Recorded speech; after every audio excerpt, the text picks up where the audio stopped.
100 years after the Tulsa Race Massacre, survivors are still calling for respect for the dead and justice for the future.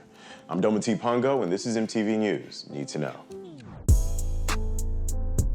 Bodies found in a mass grave believed to be associated with the Tulsa Race Massacre were exhumed by the city in July and then reburied this month against the wishes of survivors and descendants.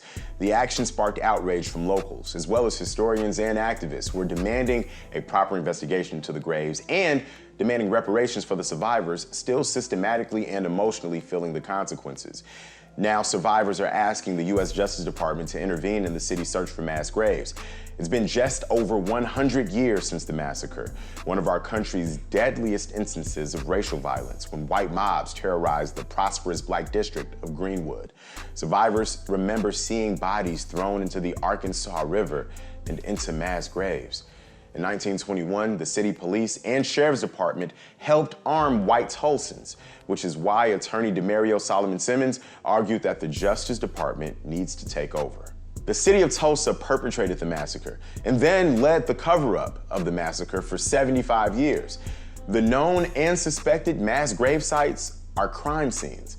As such, these crime scenes should not be investigated by the very perpetrators of the crime, let alone entities we know have failed to adequately investigate and prosecute those responsible for the crimes.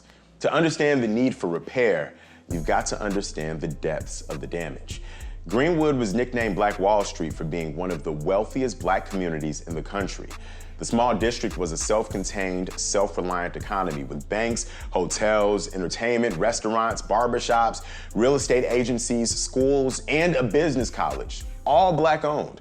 This self-sufficiency allowed for money to circulate within the community, reinvesting in local businesses in an impactful way, which is why this was viewed as an existential threat to white racists. So it didn't take much, a false story about the assault of a white woman, to spark an attack that lasted over 24 hours. Historians estimate that up to 300 innocent people were killed.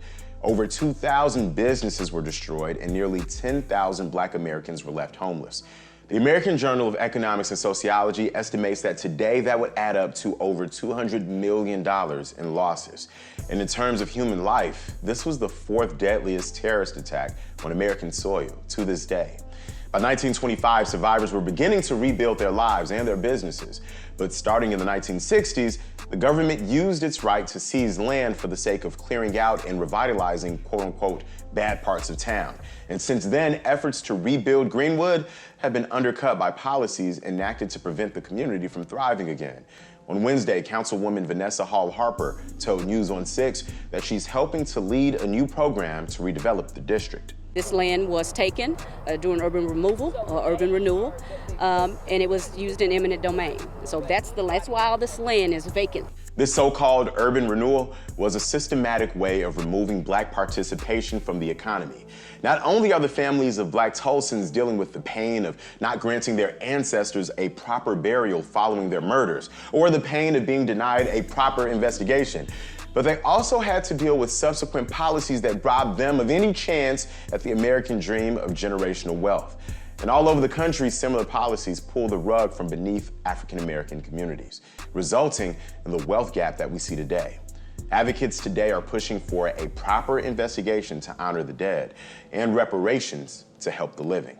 Some folks don't know that there is a precedent for repairing this damage.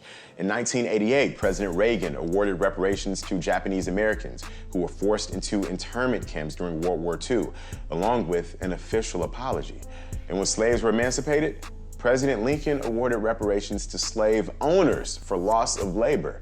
Now, the 3 known remaining survivors of the Tulsa Massacre are urging the federal government to grant their families reparations.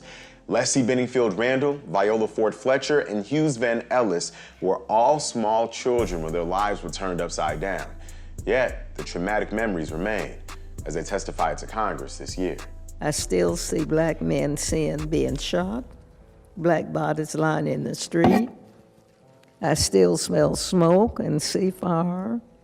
I still see Black businesses being burned. I still hear airplanes flying overhead. I hear the screams. Please do not let me leave this earth without